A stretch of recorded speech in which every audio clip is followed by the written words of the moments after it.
Өткен жылдың 20 қарашасында елімізде өткен сайлау нәтижесінде Қасым-Жомарт Тоқаев қайтадан Қазақстан президенті лауазымына ие болды. Президенттік мерзім 7 жылға дейін ұзартылса да, енді Ақорданың басты орнында екінші рет отыруға болмайды. Осылайша, суперпрезиденттіктен бас тарту болашақта жоғары деңгейдегі жаңа саясаткерлерге жол ашады. Ал қызметтегі президент осылайша нәтижелікке көбірек көңіл бөледі. Мұны біз Тоқаев президенттігінің 12 айлық қызметінде көрдік. Тоқаевтың сайлау алды бағдарламасы экономиканы тиімді басқаруға бағытталған. Оның дипломаттарға тән қағидаты бәрімен дос болу, инвестициялар тарту, қауіпсіздікті қамтамасыз ету.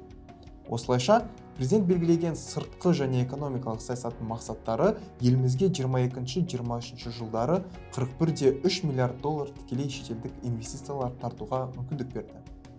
Министрлер кабинеті 29 жылға дейін елге кемінде 150 миллиард доллар шетелдік инвестиция тартуды жоспарлады.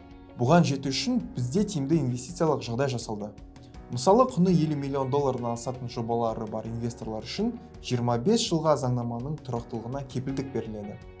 Ал құны 500 миллион доллардан асатын жобаларға салық заңнамасының 10 жылдық тұрақтылық кепілдігі беріледі.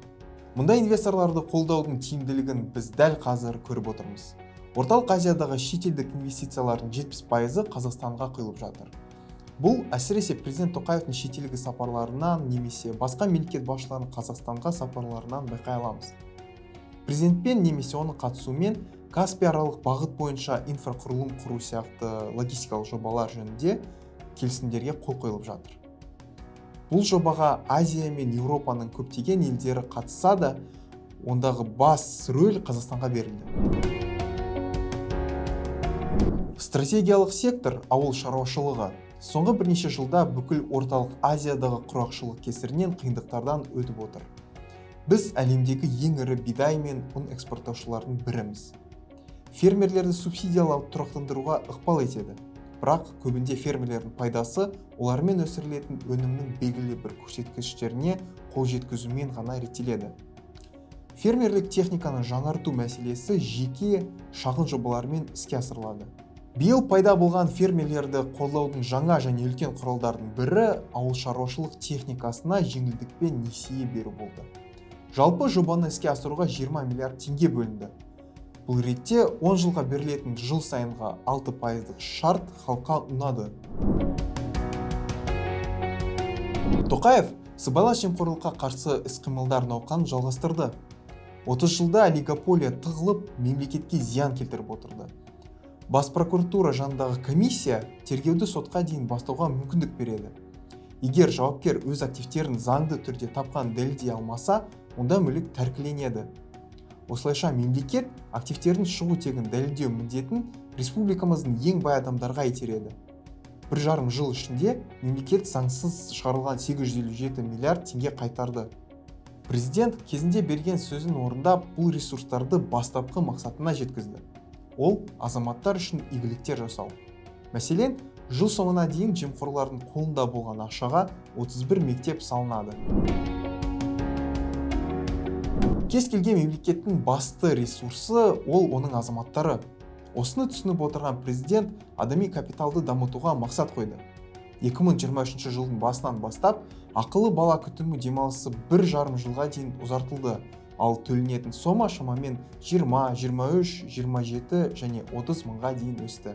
Сонымен қатар, жақында қол қойылған заңдарға түзетулер алдағы жылы ұлттық қор балаларға жобасын іске қосады. 1 қаңтардан бастап мемлекет балаларының жинақтаушы шоттарын үнемі толықтыратын болады.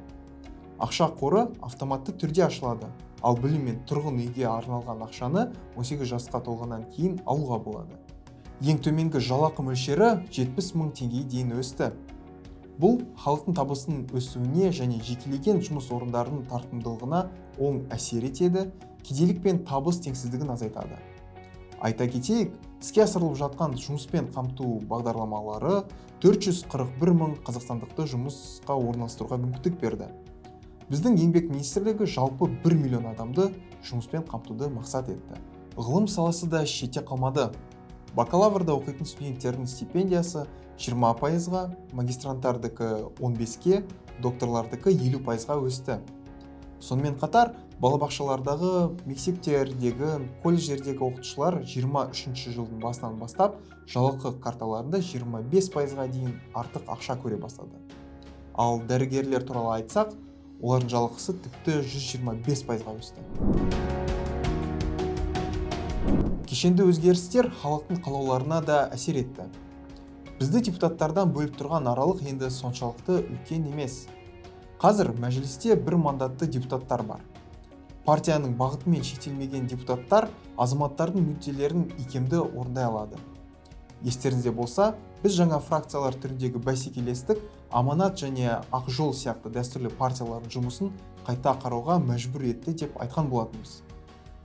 Қазір олардың қатарында үкіметті ашық сынайтындар да аз емес. Министрлер мен олардың орынбасарлары депутаттардың алдына барар алдында жан-жақты дайындалады. Ал депутаттардың өздері бұрын көрінбеген белсенділікпен қызмет етіп жүр. Жалпы, мемлекеттік аппаратқа қараса, сол конституциялық сот арқасында азаматтардың құқықтарының сақталуы күшейтілгенін байқай аламыз. Орталықтан тәуелділіктің төмендегенін атап өтуге де болады. Қорытындылайық. Біз осы 12 айда не көрдік? Біздің ойымызша, бұл нәтижелілікке бағытылған нақты әрекеттер. Әрине, қойылған мақсаттар әлі де бар. Бірақ бүгінгі күнге жеткен чекпоинт ертеңгі күнге деген сенімділікті оятады. Басқа үміткерлер де өздерін сайлауалды бағдарламаларын жүзеге асыруға бар күш-жігерін салатынына күмәніміз жоқ. Олар үшін президент бұл мақсат емес. Азаматтық борышынан бас тартпай, қолдарын төмен түсірмей, олар елім үшін деп қызметін жалғастырып жүр. Сол үшін оларға да бөлек рахмет айтуға болады. Ал Тоқаевта әлі 6 жыл бар. Президенттік мерзімнің қалған бөлігінде ол не істейтінін бізге ертең көрсетеді. Сау болыңыз.